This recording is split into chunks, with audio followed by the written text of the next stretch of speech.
Many integrals do not have algebraic or logarithmic or exponential integrands, but rather involve trigonometry. For example, do you know how to solve this integral? Well, what about this one? Well, by the end of this video, you will. But first, let's start with an easy example. The integral of sine cubed x dx. Well, the first thing we're going to need is the Pythagorean identity. Sine squared x plus cos squared x is equal to 1. What we want to do is keep out a factor of sine x. So we'll write this as sine squared x times sine x dx. That way we can rewrite the sine squared x as 1 minus cos squared x. We can write sine x dx. Then if we do a u substitution, where u is equal to cos x, du minus sine x dx, we can then write that this is the integral of 1 minus u squared minus du.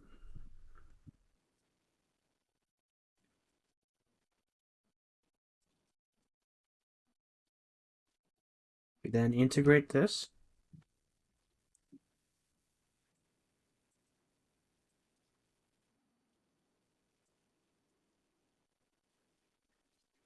And finally, putting back the cos x.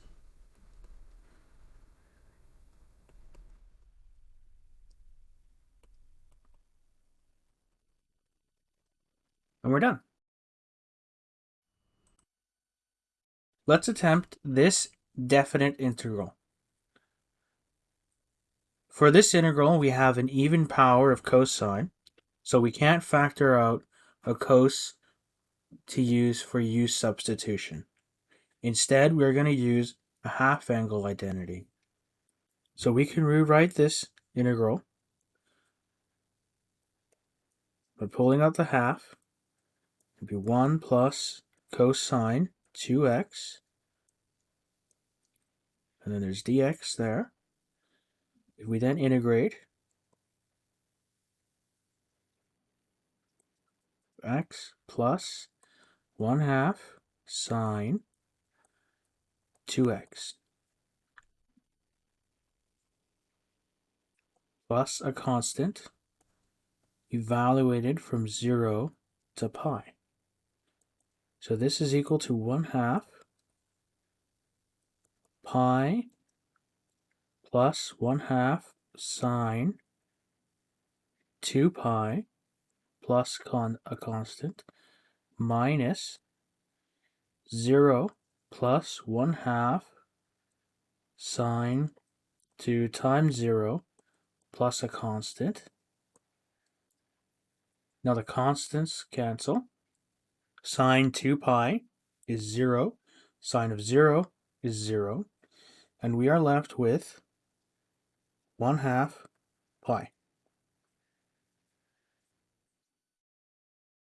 The first thing, we will need the Pythagorean identity.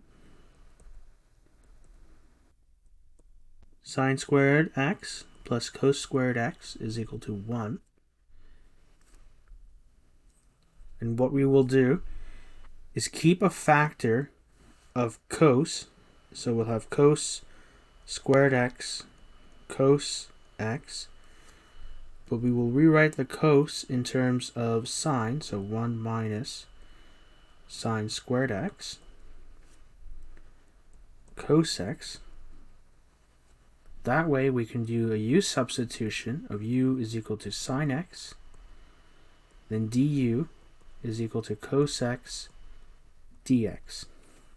So we could rewrite this integral as sine squared x 1 minus sine squared x cos x dx,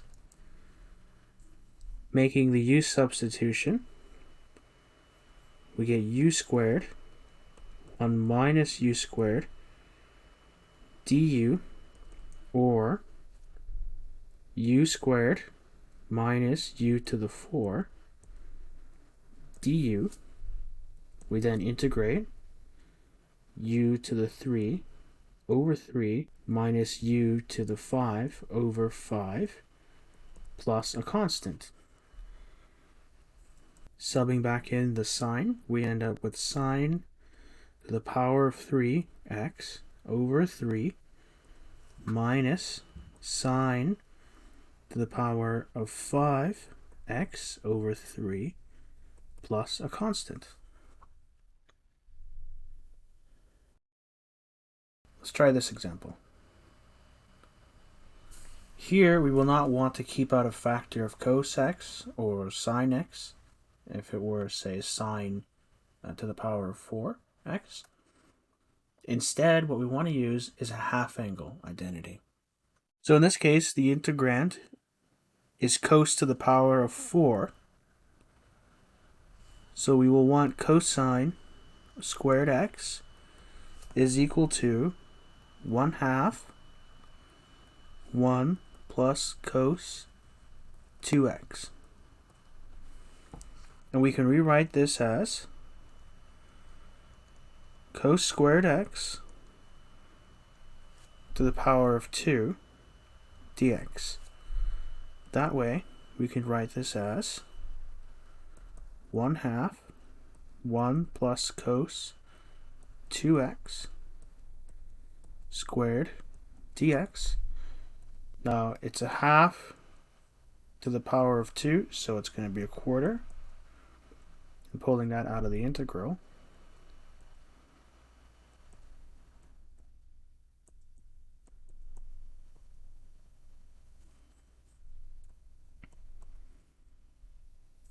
the next step then is to expand.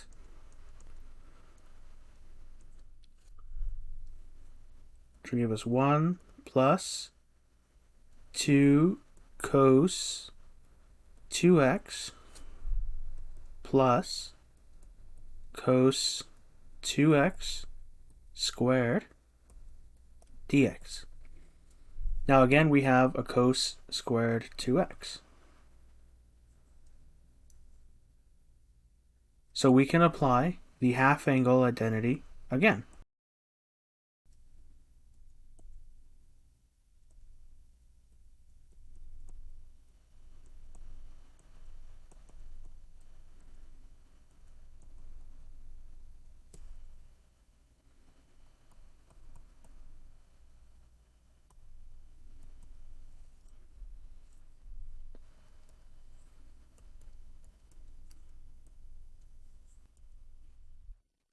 Now here we have 1, and here we'll have a half. So 2 over 2 plus a half, 3 over 2.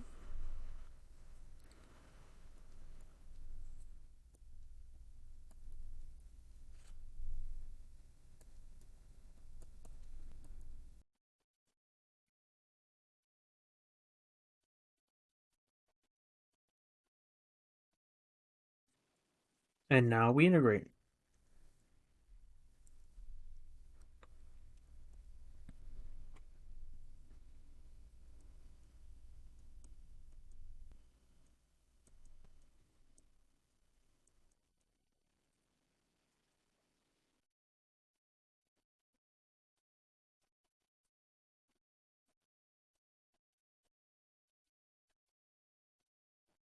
Now that we have solved several examples, we can now write down a general strategy for evaluating trigonometric integrals of the form of this.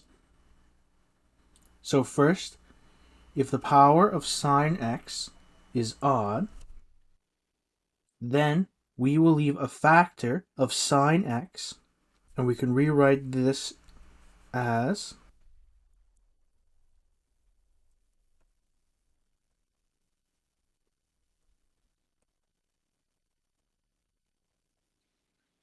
from here we can use sine squared x plus cos squared x is equal to 1. Rewrite the sine squared x in terms of cosine, and then do a u substitution where u is equal to cos x.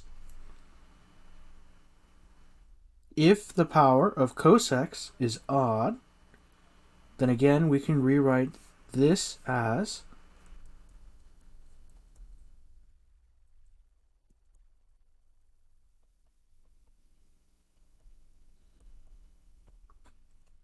and in this case, we again use the Pythagorean identity to rewrite the cos in terms of sine.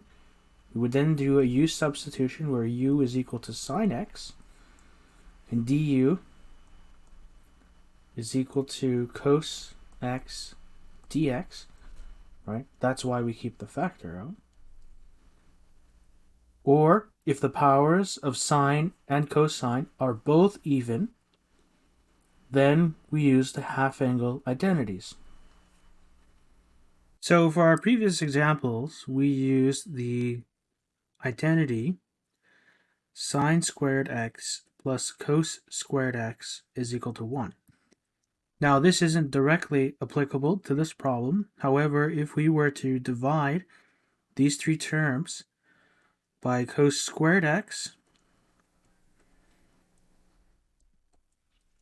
then this is 1, and this is tan squared x.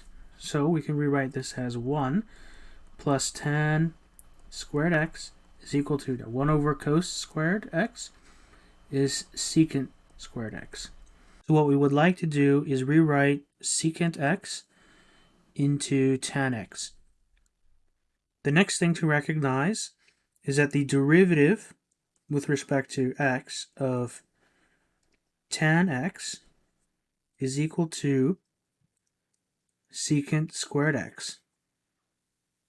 So we want to keep a factor of secant squared x. So we will want to rewrite this integral with tan to the power of 4x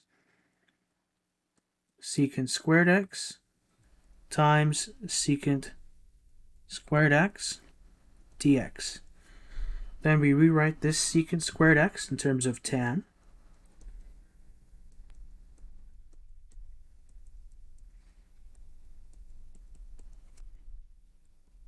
times secant squared x dx. Next, we then put in the tan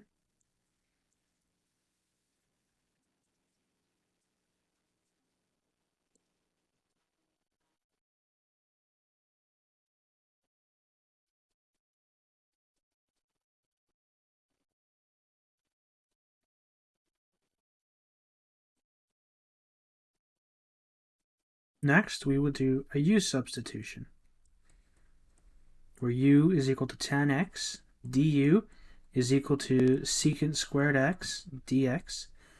So now we can rewrite this integral as u to the power of 4 plus u to the power of 6 du. Then we integrate.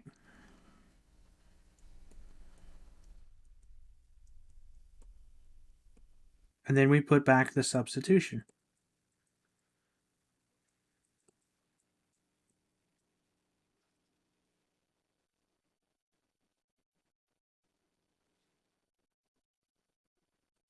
And we're done. If we encounter an integral of this form, here's the strategy to deal with it. First, if the power of the secant is even, we can keep a factor of secant squared x and use this identity, secant squared x is equal to 1 plus tan squared x, to replace the secants with tan, with the general approach looking like this, with the u substitution being u is equal to tan squared x. If the power of tangent is odd, then we want to keep a factor of secant x tan x, and then we're going to use tan squared x is equal to secant squared x minus 1. And we go about solving it like this, with u equal to secant x. Okay, so again, sine squared x plus cos squared x is equal to 1. If we divide each of these by sine squared x.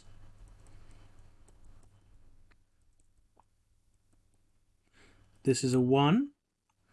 This is the reciprocal of tan squared x, or cotangent squared x. So this identity is 1 plus cotangent squared x is equal to cosecant squared x.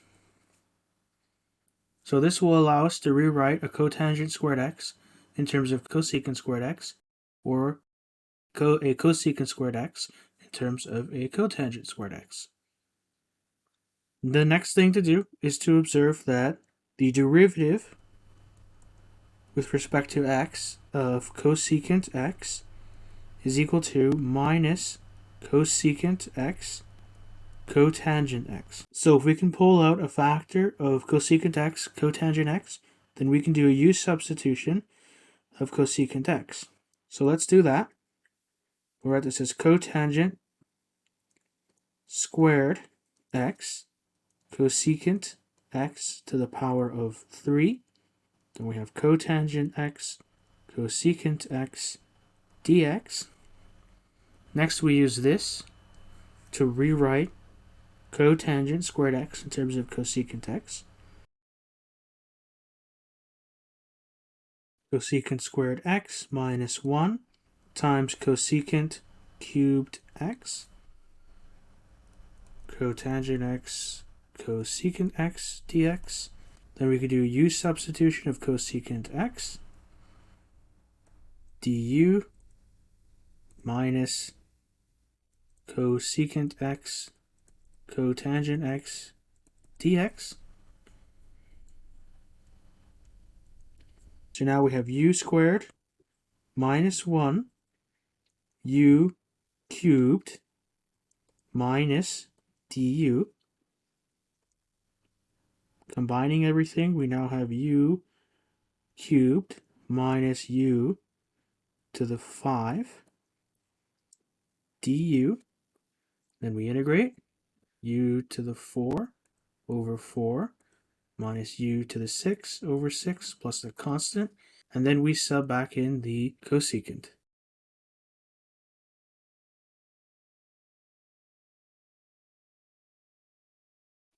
And then we're done. If we have an integral that involves cotangents and cosecants, here's a general strategy to deal with it. If the power of the cotangent is odd, then keep a factor of cotangent x cosecant x and use cotangent squared x is equal to 1 minus cosecant squared x to turn the cotangents into cosecants. And then we follow this general procedure to evaluate the integral. And we use the u substitution, u is equal to cosecant x. If the power of the cosecant is even, keep a factor of cosecant squared x, use cosecant squared x is equal to 1 plus cotangent squared x. We follow this procedure to evaluate the integral. With the u substitution, u is equal to cotangent x.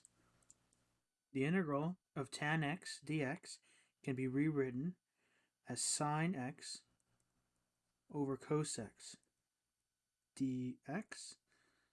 We can then do a u substitution where u is equal to cos x and du is equal to minus sine x dx, or minus du is equal to sine x dx. Putting in this u substitution, we have minus the integral of du over u, and we can recognize that this is the derivative of the natural log of u. So evaluating this integral, it is equal to minus the natural log of u plus a constant. If we then put the cosine back in, and then bringing the minus in, we have the natural log of secant x plus a constant. The last example is the integral of secant x dx. We can multiply secant x with secant x plus tan x over secant x plus tan x. So we're multiplying it by a 1.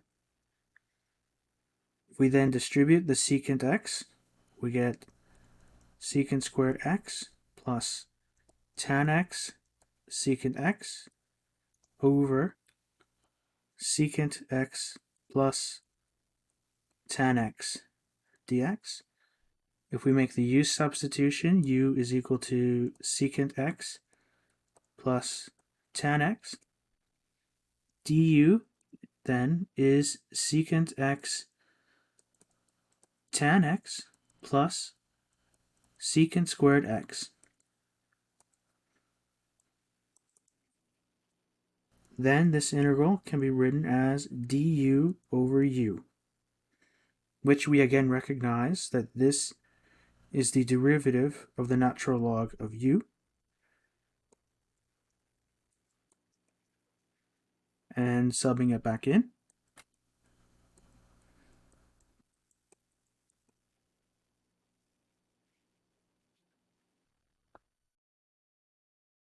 Here are some identities and formulas which may help you to solve trigonometric integrals in the future. This video is by no means exhaustive. There are other techniques you can use. For example, you could use integration by parts to solve trigonometric identities. When solving a trigonometric integral, you need to use your best judgment in determining how to go about it to make it as simple as possible to find the answer. There may be multiple ways to solve an integral, but some ways are more complicated than others.